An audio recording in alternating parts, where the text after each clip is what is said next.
So I'm here with Starr Saxton. She teaches in New York, and I've invited her to do a little interview with me tonight because I want to have somebody who has experience with a much larger public school than do, and somebody with bigger classes and a really great approach to writing instruction. Talk to you about some of the ways that she overcomes logistical challenges, and just her whole approach to writing, I think, would be a really good thing for you to hear. So with that, I'm going to mute my microphone and let Starr tell you a little bit about her approach to writing. Starr, if you want to talk about, maybe your beliefs about writing instruction and some of your maybe even favorite writing prompts, if any come to mind. I didn't prep you for that part of the question.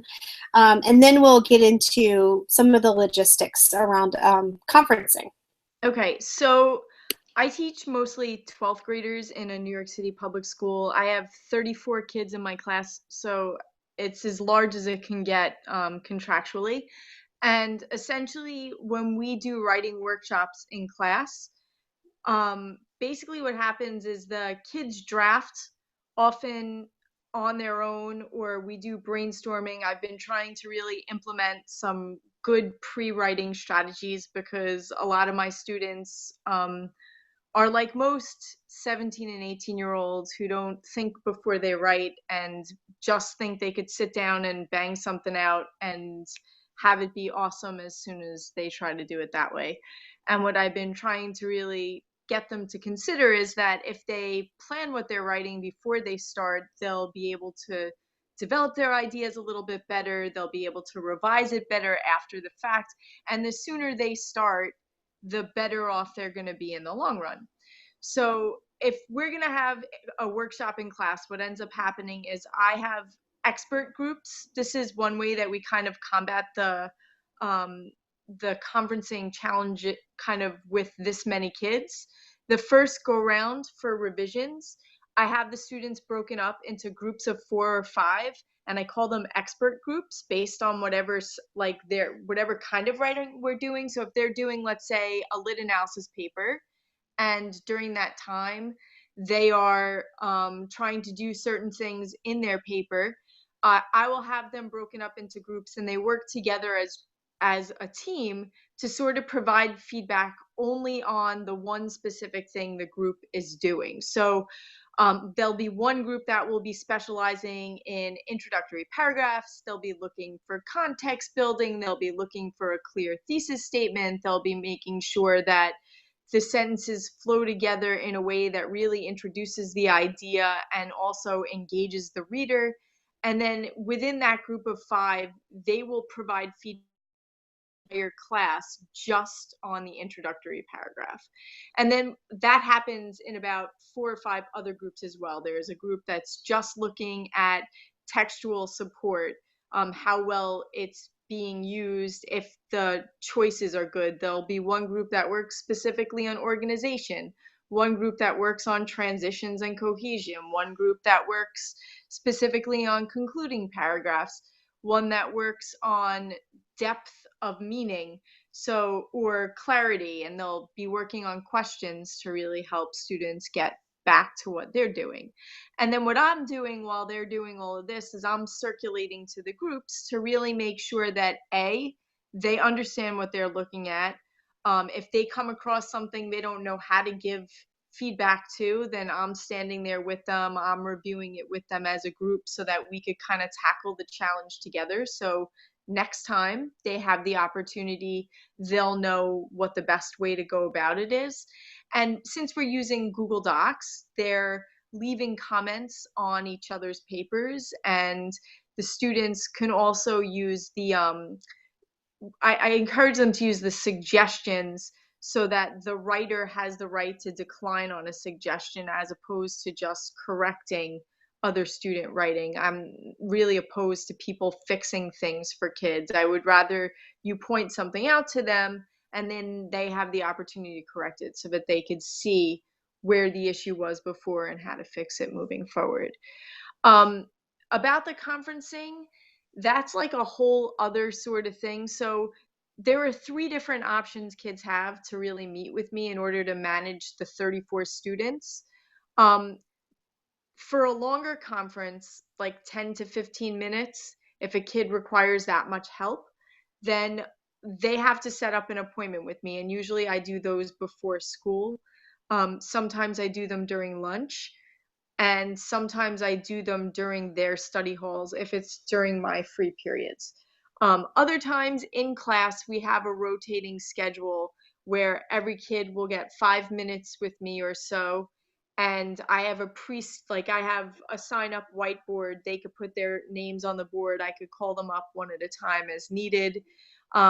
Sometimes on the first day when they're working, I'll circulate with my notebook and just give them the opportunity to ask one question, which is another thing too that I really try to get them good at is being very specific about what they want help with. It's something we work on a lot.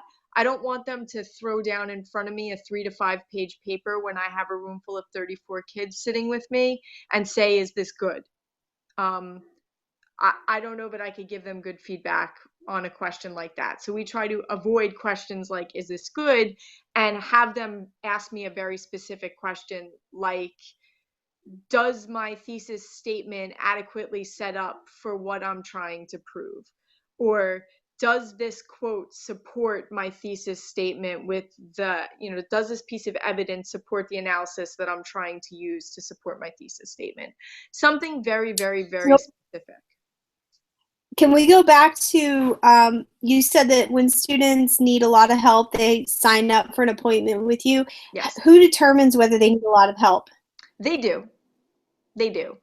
Okay. Um, so like there are times as well though, if I'm reading through their papers, if they send them to me early and I don't understand something, I also reserve the right to say to them, I think maybe you should come in so that we can have a conversation about this. I instead of writing a lot of comments on a kid's paper, if I'm worried they've gone down the wrong way, that's an opportunity for a conversation. I think the feedback that you put on a paper shouldn't be something that's disparaging in any kind of way. So if I feel like what I'm going to write is going to be discouraging, then I'll be like, I think you should come in. We need to talk about this. I also use Voxer sometimes while I'm reading their papers so that they could kind of hear my voice with the feedback. Because if they could hear that, they could hear my encouragement, I think, a little bit more if I am talking to them instead of just putting it on the paper. Does that make sense? Yeah, totally. And along those lines, I was going to ask, how frequently do you do this? I mean, how many papers are you assigning? Is it one a quarter? Is it one a week? I mean, how frequently are you going through this cycle, or is it constant? Um, it's constant, but it's like they're doing group work in class that sets them up to be more successful on the independent stuff because I don't really grade group work per se because you never really know who's doing it. So the group work is really activities that lead up to their opportunity to do the independent work at the end of a unit, which is sort of ongoing. So I would say every month they have a major something they're working on both in a group and independently. And every week they're also posting to their independent blogs on things that they're reading, which is a lot more informal. But I still get onto the blogs too and try to provide them feedback for that as well, because I see the blog as twofold an opportunity for them to talk about what they're reading in a very conversational kind of way, but also a way for them to improve their writing voice um, by writing all the time. So one is very informal writing, which is the blog, and then these formal papers are the opposite of that. But they do have an opportunity to practice engaging an audience and um, really homing in on what they want to say on the blog in short form, and then hopefully they're developing stamina so that like right now they're writing a one act play. So while they're doing this one act play, we're going to break this down in class. Right, today we went through questions, and Monday they're going to be drafting and outlining, and as we go through there'll be very specific like lessons in the workshop that will help them develop their ideas more. So how many drafts do they turn in of something? I mean, how many times do you see the same paper, or do they turn in several drafts and you only look at the early ones if you need to see? I mean, oh, well, it's a Google Doc, so you can click that button, but how does that, I mean, how many times do you look at the work and give feedback? The easy answer is it depends. At the beginning of the year, I look at a lot more. I am entrenched in the process for the first 3 to 5. I would say first 3 to 4 months. Those shorter projects, they're bringing in drafts. I'm looking at those drafts. They're getting feedback all along the way, and by the time I see the final draft, I know what this kid did before I see the final draft. It's really just a matter of reading through at the end to see that they made all the corrections we talked about. By mid-year, I'm not looking at the early drafts as much as I'm starting to look at the later drafts because I'm really trying to get them to be more independent workers, not reliant on my feedback to to move forward. I try to get them to use themselves, to use their peers a little bit more frequently before they come to me. Um, and by the end of the year, I would really rather them only ask very specific questions and then I see the final drafts and and then we really start because they need to be tracking the feedback they're getting all year long. And I pop in from time to time when they don't expect it rather than a formalized sort of you're submitting draft one, you're submitting draft two, you're submitting draft three. I'm looking at all of it all the time. They know that if they're having troubles or if they have a specific question over any point of the 3 week period they're working on something, they can reach out to me directly. And that's usually when I'll get in and look for those specific things. Otherwise, when they write their reflections with their final drafts, I read their reflection first. I look at what they were working on, and then the feedback I provide comes directly out of the stuff they told me they were working on in their reflection. So if a student tells me that they got feedback about cohesion in one essay and that the ideas weren't flowing together, so they specifically worked on transitions. When I look at their paper, I'm looking specifically at the transitions because I know that's what they got feedback on last time. And that's what they worked on this time with the strategies that we kind of worked through as time went on. So every kid is working on something different. I have to rely on them to give me the prompt as to, Mm. what they need me to be looking for. Do you, so this is just for my own curiosity, I guess, like when you have to bring papers home, how many hours? I mean, you have 34 students in how many classes, and how many hours does that take? And have you figured out a way to be efficient with this? Because that was another conversation that we've had in this class is how can we be more efficient, and maybe even how can we enjoy it better? Because I think it's something that a lot of teachers really don't enjoy doing all that reading and giving all that feedback. I think that when we're involved in the formative process a little bit more, it's a little less arduous. And I really try to do a lot of the feedback in class while I'm walking around, reading over their shoulders and informally sort of telling them things. And then it becomes their responsibility to write it down rather than my responsibility to read through all their Google Docs and leave comments. Sometimes I'll do it while I'm on the road because I have the Google Doc. My Google Drive is synced with my phone, and then I could also use Boxer while I'm looking at the draft. I don't. They never submit anything in paper, so everything's electronic. And I have 34 kids in my AP class, so this is one class that's unlike my other two writing classes, which are newspaper classes. And they're writing in class all the time, and my student editors are the ones providing most of the feedback. And in class, when they don't understand the feedback they got or they need more feedback, that I'm doing that all class period long. So I don't take any of my newspaper stuff home with me really because most of the kids are doing the work in class and that's when I'm reviewing it also. So the class is really a workshop and I don't really do any whole class teaching because it's production based. Okay. Well, I think that pretty much covers what I wanted to make sure that we talked about, the assessment and the conferencing and stuff. Is there anything else that you think you've discovered or would like to share with some other teachers or students becoming Um, teachers? what I would definitely recommend is get to know your students really well very early on. Because I'm working with seniors mostly, the very first assignment they turn into me is their personal essay for college.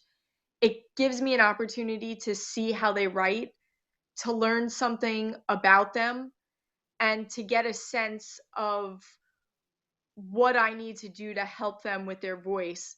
So I think it's really important very, very, very early on to kind of pick up on that and to never do anything that's formative or diagnostic that is not going to mean something.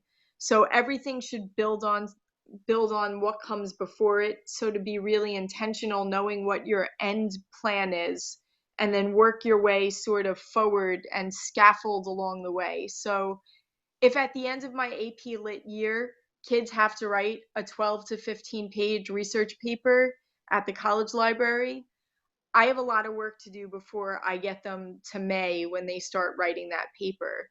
The first paper they write is 2 to 3 pages about a poem, about one device in a poem. It's very specific. The next paper is 3 to 5 pages. Then there's another 3 to 5 pages. Then there's a hard 5 pages.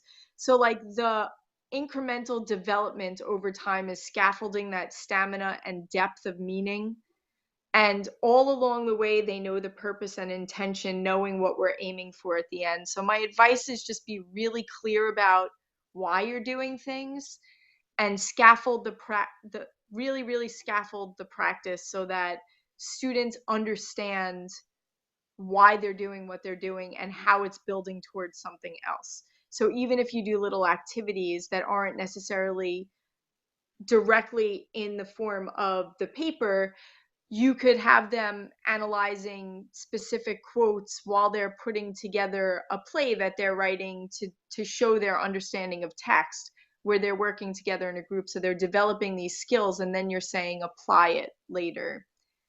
And just let them be creative, because you don't want to read 34 papers that answer the exact same prompt, because that's really freaking torture. It's torture. You won't enjoy it, trust me.